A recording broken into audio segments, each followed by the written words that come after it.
estábamos diciendo con Rodrigo, algunas comunas entran a cuarentena, otras salen. Esto es parte de la estrategia que está aplicando el gobierno para poder aplanar la curva y poder controlar el coronavirus. Es una forma selectiva o parcializada de ir tomando decisiones.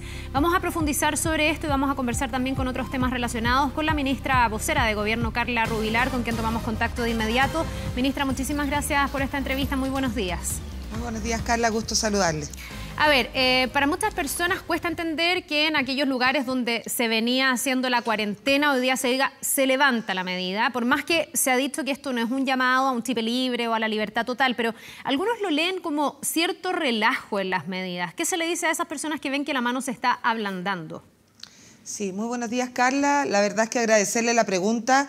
Yo creo que va al corazón de lo que estamos enfrentando, de cómo entendemos la estrategia que estamos tomando con experiencia de expertos, viendo cómo han funcionado las decisiones que se han tomado en otros países, como las cuarentenas totales, como las cuarentenas parciales. Nosotros hemos decidido una estrategia que es una cuarentena selectiva, alternante y, repitiendo la palabra anterior, finalmente una cuarentena estratégica.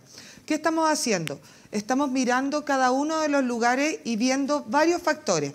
La cantidad de contagios por población, la cantidad de contagios acumulados, esa es la tasa acumulada, pero también la tasa de contagios activos, es decir, la cantidad de contagios que tenemos en las últimas 2 semanas, entendiendo que la enfermedad dura 14 días. Y también considerando la densidad y concentración de esos contagios en cada uno de los territorios. No es lo mismo si nosotros tenemos los contagios dispersos en un territorio de una comuna o los tenemos concentrados en un lugar y si ese lugar tiene diferentes condiciones sociosanitarias. ¿Qué significa eso, Carla? Que no es lo mismo, obviamente, tener una concentración de contagios importante activo en la región de Magallanes, en particular en Punta Arenas, donde tenemos una cuarentena total, donde obviamente por situación geográfica, por disponibilidad de camas críticas, por dificultades de trasladar a los pacientes, son condiciones completamente diferentes a, por ejemplo, una región como la región metropolitana, y en ese sentido vamos tomando muchas decisiones con variables sociosanitarias y no solamente tasa de contagio, cantidad de vulnerabilidad en ese lugar, si tenemos población flotante, si efectivamente hay una población que sea más vulnerable que otra, como por ejemplo los adultos mayores, la población migrante, etcétera. Con todos esos argumentos nosotros vamos mirando qué es lo que pasa en el día a día. Tenemos un comité de crisis comandado por el presidente donde nos reunimos todos los días a ver cómo de Arica a Punta Arenas se desarrolla esta tasa de contagio del virus y vamos decidiendo qué comunas entran y qué comunas salen. Y de una otra forma las comunas que salen lo que les decimos es se ha comportado bien, la ciudadanía ha respondido a las medidas de la cuarentena total, hemos logrado bajar la curva de contagio en esa comuna, por lo tanto la cuarentena total, esta que obliga a las personas a mantenerse en su casa, la podemos levantar un poco, pero eso no significa que puedan seguir los restaurantes funcionando, los pubs, las discotecas, los eventos deportivos, culturales y otros que aglomeran, y hay que seguir tomando las medidas sanitarias correspondientes porque, como muy bien dijo la alcaldesa Matei, y lo repetimos muchos de nosotros porque representa muy bien, el levantamiento de una cuarentena es que tenemos que seguir tomando una enorme cantidad de medidas y solamente no vamos a estar obligados a mantenernos dentro de nuestra casa, pero la recomendación es, si no tiene que salir, no es obligatorio, no es indispensable, no salga. Ministra, ayer había una muy buena entrevista a la subsecretaria de Salud, Paula Daza, en el diario La Tercera. Ella explicaba que esta estrategia tiene que ver no con el objetivo de que nadie se enferme, porque decía eso es imposible, tendríamos que esperar mucho tiempo hasta que la pandemia pase y recién ahí salir de las casas y la vida de alguna manera tiene que continuar. Pero decía que se trataba de irse enfermando progresivamente. Desde ese punto de vista uno entiende la estrategia que usted está explicando además con los fundamentos. La pregunta es por qué o cómo lee usted también la conversación que se da con algunos alcaldes que dicen todavía que los criterios no están claros. Ayer Katy Barriga, que es de su sector, la alcaldesa de Maipú, decía, por ejemplo, que en esa comuna tienen un 90% de aumento de casos y que eso a ella le preocupa, que ya tienen 5 fallecidos y que entonces para ella no están claros los criterios. ¿Por qué subsisten dudas? Sí, es muy cierto, Carla, y yo creo que nosotros como gobierno tenemos que hacer más esfuerzos para poder no solamente que los alcaldes, que son fundamentales, obviamente, porque están en contacto directo con la ciudadanía, entiendan qué estamos haciendo con esta cuarentena estratégica que hasta el momento nos ha permitido ir aplanando la curva, por lo menos tener los primeros indicios de aplanamiento de curva. Y tenemos que hacer más esfuerzos para que la ciudadanía también entienda, porque es evidente que cuando nosotros vemos un virus que no conocemos, que vemos países donde fallecen 800 personas al día o 2000, como en el estado de Nueva York, en Estados Unidos, por supuesto que la gente lo que necesita es sentir que la estamos protegiendo y tomando medidas sanitarias correctas. Y muchas veces eso se puede asociar a la cuarentena total, cuando en realidad no es necesariamente esa la estrategia que realmente va a proteger a la ciudadanía. La estrategia que estamos tomando tiene que ver con ir con una suerte de estrategia casi quirúrgica a los lugares donde tenemos que generar aplanamiento de la curva. Y por ejemplo, en el caso de Maipú, que nosotros entendemos que la alcaldesa está súper comprometida con sus vecinos, tiene una población importante de adulto mayor, yo quiero plantearle de que la comuna de Maipú tiene, por ejemplo, en la tasa acumulada, es decir, la cantidad de contagios que tenemos sumado, una tasa de 35.1. El promedio de la región metropolitana está en 46. Es decir, Maipú como comuna tiene casi 10 puntos menos del promedio de tasa acumulada. Si nos vamos a la tasa de contagios activos, es decir, los que se han ido acumulando nuevos en las últimas 2 semanas epidemiológicas, Maipú tiene una tasa de 14. El promedio de la región está casi en 20. Y si nos vamos a las 3 últimas semanas epidemiológicas, la semana 13, 14, 15, las semanas epidemiológicas parten a fines de diciembre, cuando parte la enfermedad.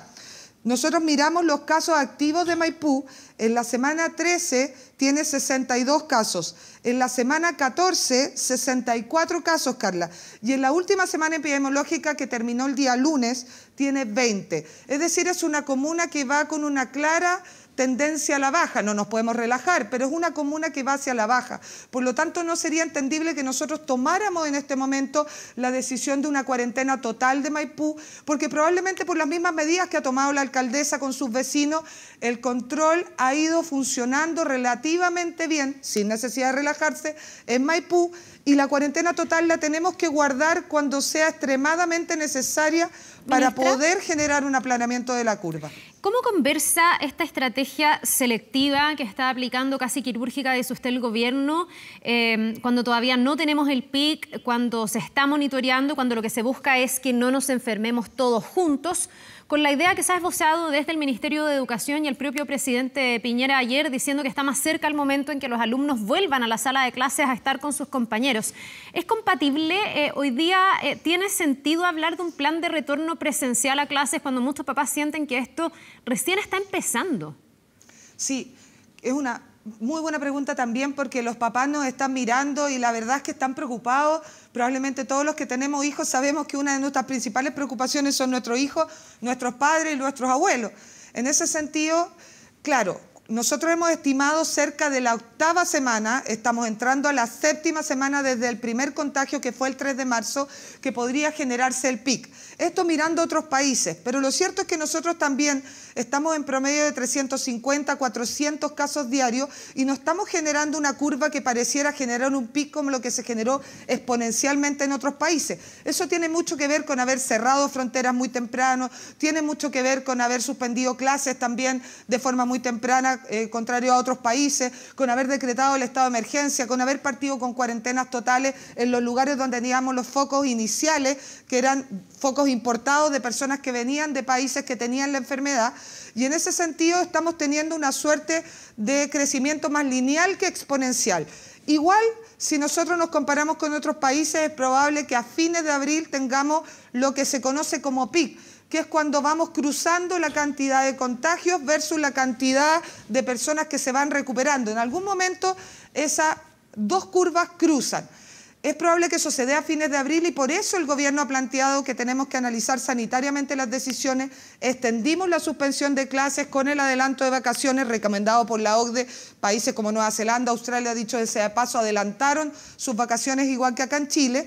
Y en ese sentido, lo que hemos dicho es que lo vamos a evaluar y probablemente vamos a extender la suspensión de clases hasta mayo, hasta algunos días en mayo que estamos evaluando según los expertos, y después cuando decidamos si las condiciones sanitarias están, volver a clase. Esto va a ser de forma gradual y paulatina, muy similar a lo que estamos haciendo con el sistema de cuarentena estratégica. Ya, ministra, pero pensar en una fecha hoy día me imagino que es prácticamente imposible, porque por lo que yo voy entendiendo también, y a lo mejor por en el fondo esta estrategia y la posibilidad de que esto se vaya haciendo más lento, ese pic se podría dar después, y mientras eso no pase, creo que ningún papá va a estar dispuesto a mandar a sus hijos al colegio con el riesgo que significa. Y además me pregunto que si los niños vuelven a clases, eso no puede hacer entonces que ahí venga el crecimiento exponencial, porque son los niños en gran medida los que transmiten los virus típicos de esta época, la influenza, la parainfluenza, el virus sincicial, y este año además tenemos el riesgo del coronavirus. Entonces, me imagino que todavía es pronto, y por eso se lo pregunto, para pensar en una fecha de vuelta presencial a clase. O sea, en estricto rigor, saber exactamente la fecha presencial de clase hoy día no es posible, y es por eso que estamos trabajando con nuestros expertos en materia de educación y en materia de salud para ver cuál es el mejor momento, porque probablemente lo que nos va a pasar en la decisión de volver presencialmente a clase, para entender de que es vital también poder conjugar las dos cosas, ¿no? Conjugar la salud con también la posibilidad de tener un buen desempeño del año escolar. Tenemos que ir viendo cómo, si en el momento están las condiciones sanitarias, de volver de a poco, de forma gradual. Hay lugares donde, por ejemplo, la tasa de contagio es extremadamente baja y no va a variar porque los niños vayan al colegio, porque en estricto rigor ese lugar, muchos de ellos, comunas rurales, están protegidas por la situación de las comunas rurales. Hemos visto en los países donde ya se ha desarrollado la pandemia que es muy diferente la tasa de contagio urbano, donde hay grandes aglomeraciones, versus la rural en lugares mucho más aislados. Por lo tanto, uno puede ir mirando selectivamente cómo ir retornando de forma paulatina a clases, siempre y cuando estén las condiciones sanitarias y el pic que está estimado para fines de abril, a todo reventar, principios de mayo, ya haya pasado. Ministra, en términos generales, ¿cómo se están tomando las decisiones y cuántos test se están haciendo? Hoy día en el diario La Tercera viene un reportaje donde se habla de la caída que han sufrido los nuevos casos en la región metropolitana y en el país en general cuando uno compara las últimas 2 semanas. Y se preguntan entonces si se puede hablar ya de ir aplanando la curva, si es que efectivamente ya uno podría ser más optimista, decir que la estrategia está funcionando. Pero hay varios expertos que salen ahí que advierten de que podría haber un subreporte y que esto tiene mucho que ver con la cantidad de testeo que se está haciendo y que no necesariamente es que haya menos casos, sino que no se esté testeando lo suficiente. ¿Cuántos testeos se están haciendo? Porque además el caso de los nuevos casos se han mantenido bastante parejos, entonces ha habido una serie de dudas en esa materia. Y lo segundo, además de la cantidad de testeos, ¿con cuánto desfase se trabajan los resultados? Bueno, es importante aclarar que nosotros tenemos funcionando 49 laboratorios. Obviamente eso desde que partimos nosotros, recuerde que el primer test lo hicimos el 30 de enero a un paciente sospechoso, es decir, nosotros partimos muy tempranamente testeando, hemos ido aumentando la cantidad de laboratorios a lo largo del tiempo, hoy día tenemos 49 laboratorios a lo largo de todo el país y eso ha permitido que vayamos disminuyendo y el promedio de la entrega de esos test, por supuesto puede haber algunos desfases en algunos lugares más alejados, pero más o menos son 24 horas. Y en ese caso, plantearle que nosotros tenemos lo que se llama la tasa de exámenes, que son 4.000 exámenes por millón de habitantes en Chile. Eso, para que usted se haga una idea, comparado, por ejemplo, con Argentina. Argentina tiene 400 exámenes por millón de habitantes, es decir, nosotros hacemos 10 veces más testeo que un país que está inmediatamente al lado de la cordillera, y eso nos permite identificar tempranamente muchos de los casos que tienen incluso síntomas leves y nos ha permitido realizar la estrategia que hoy día tenemos. Nosotros tenemos más o menos entre 3.000 y 4.000 en los últimos 3-4 días exámenes informados y habitualmente después de los fines de semana puede aumentar un poquito porque los fines de semana no atienden los 49 laboratorios, claro, y eso aumenta un poquito el testeo de informados. Ministra, y entonces con esto, usted diría que no es un subreporte y es que efectivamente se está logrando aplanar la curva por los datos que se muestran, por ejemplo, en la región metropolitana con una caída casi de la mitad de casos en la última semana.